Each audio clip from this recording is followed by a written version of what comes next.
Just the breakdown of like the home and social environment. There's kind of like an argument of corrupting the youth going on there, that the children will not be able to be taken care of. Yes.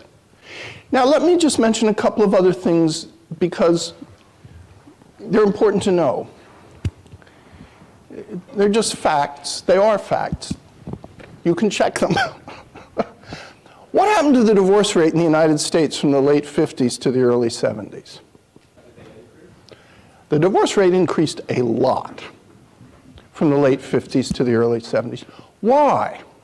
Now, you want to take a guess at that? That's a very complicated sociological question, but there are several reasons for it. So I'll take a stab at it. I would say that in the 50s, like with the baby boomer generation, there was a lot of emphasis on family values and sticking together as a family. And like Christianity was a strong thing and divorce was generally seen as taboo. But then by the time the 70s rolled around, there kind of came in a new wave of thinking and people got like a little bit more progressive and just started getting divorced more and not feeling as bad about it because like the religious aspect dwindled down, the societal taboo that came with divorce kind of was diluted to a sense. Values changed, they did. For example, in the 1950s, it almost would have been unthinkable for an individual who had been divorced to become president of the United States. That would have been virtually unthinkable in the 1950s. But who is divorced who becomes president of the United States? Reagan, Ronald Reagan, yes. And in fact, Nelson Rockefeller, as governor of New York, got a divorce and remarried. And slowly the whole mores around the question of divorce changed. But in the 1960s, just prior to this, you had seen a significant increase in divorce. Also for another reason, many states changed their laws about divorce, and people who could not legally get divorced earlier now could get divorced.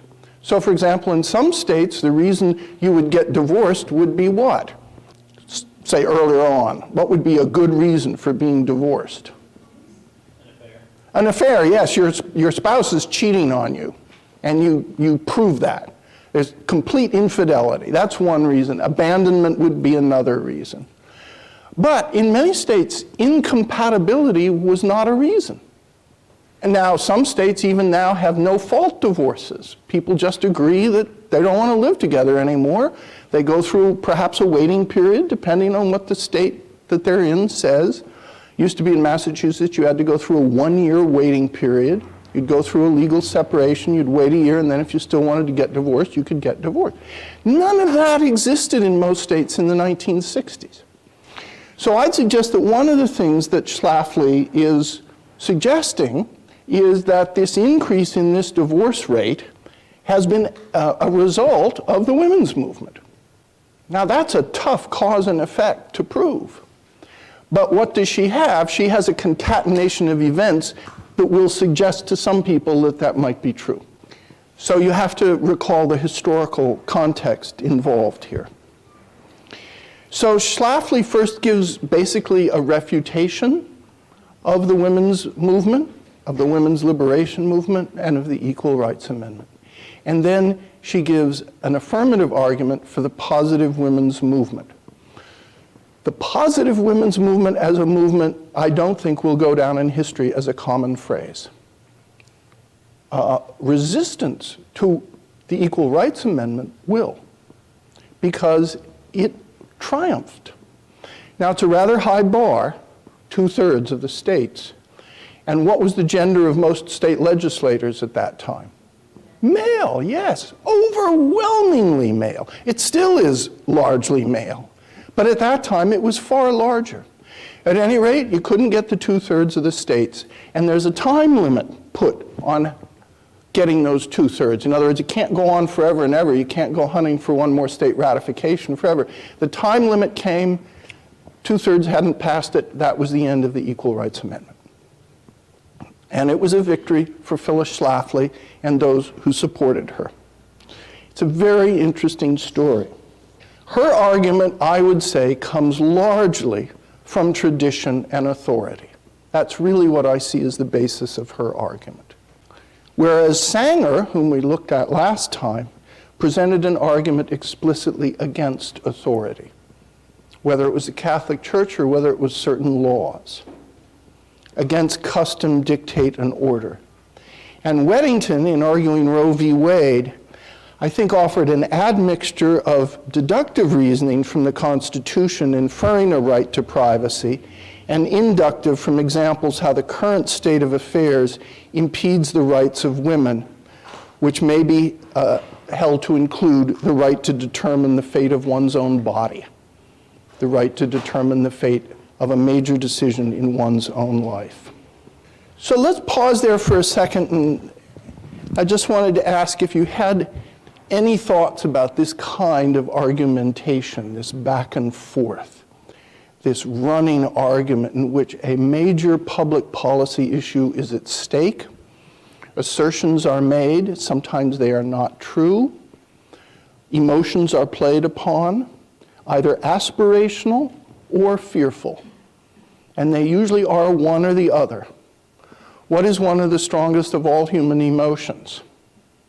Fear. Do you ever wake up in your room at night thinking there was a person in your room that you didn't want there? Have you ever had that experience? Yeah, I have. How'd you feel? I think it probably blotted out everything else in your mind. Have you ever feared for your own safety? Been in a situation where you feared for your own safety? It drives everything else out. Fear and grief are incredibly strong emotions, and they're very, very hard to control. They really are. Hope is a very strong emotion. It's aspirational. So it is no surprise that aspirational and fearful emotions often are ones invoked in these kinds of debates. And they are generally not, especially the fearful ones, invoked directly by saying, you should be afraid, you should be fearful. Occasionally, they are. Occasionally they are. Or occasionally they come close to it.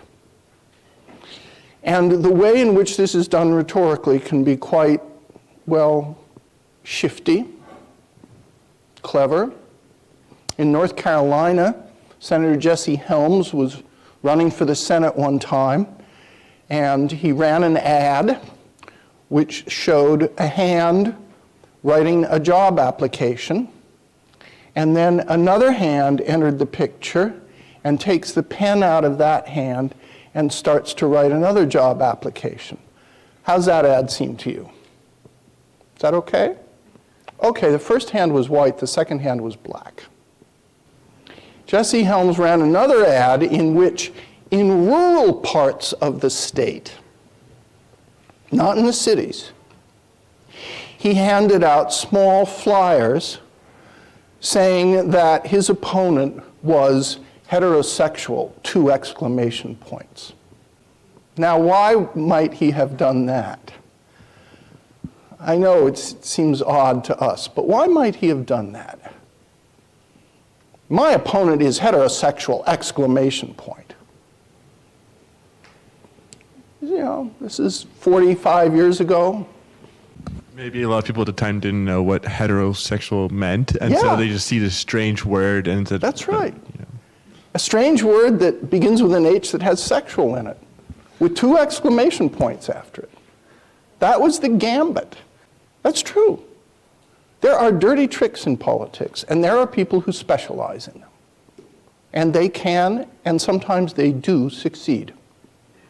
During the South Carolina primary in the year 2000, it was rumored that John McCain had a child, a black child, by someone not his wife. Openly rumored. Of course, it was completely false. Did it hurt him in South Carolina? Yes, it did. Why is the South Carolina primary important?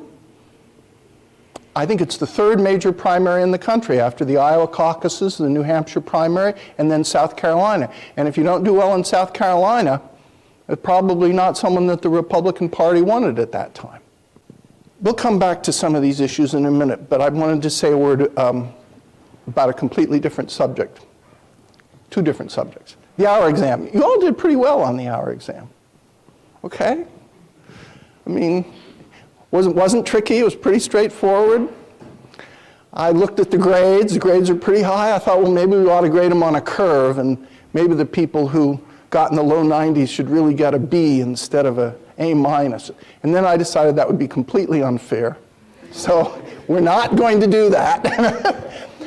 It was a straightforward exam. I think almost all of you showed that you know what fallacies are, that you can identify them, maybe not by exact name, that you have a pretty good sense of topics, that you can deal with syllogisms. There was one syllogism I wanted to spend just a minute or two on, which is number 2. I'm going to read it aloud. A person who is always honest would never cheat on a test. He cheats on tests. Therefore, he is not an honest person. Is that valid, Philip? This is an interesting question. We were somewhat lenient on this grading. The conclusion there presumes that an honest person is always honest, which might not necessarily be the case. Yeah. It's a difficult one. Or if you insist, therefore, he is not always an honest person. Yeah? You prefer that? Okay. Let me go back and read this again now, though. A person who is always honest would never cheat on a test. He cheats on tests. Tests. Plural. Does that change your thinking, Philip? Okay, I'll give you a moment. It doesn't say every test, but it does say tests. I feel like a Venn diagram might be helpful here. So you can think of always honest people as being one circle. Oh, thank you. Yeah? And they are in a thing that says never cheats, or sorry, I think never cheats. I think it should be the opposite way around. I think never cheats is the big one, and always honest goes there. Yeah. And then he is out, but he's outside of the never cheats thing. Yeah, he's outside of the never cheats. Yeah. But we can't say anything about his relationship to always honest, I don't think. Well, is he inside this at all? Or no, yeah, he's not inside always. So he's not always honest. Okay. Yeah, he's not always honest. He's not always honest. Does that mean he's not an honest person? No, because that's a fourth term. I don't know anything about that. So this is a deeper than a pure syllogistic question. And that's one of the reasons I wanted to discuss it. Is someone who is sometimes honest an honest person?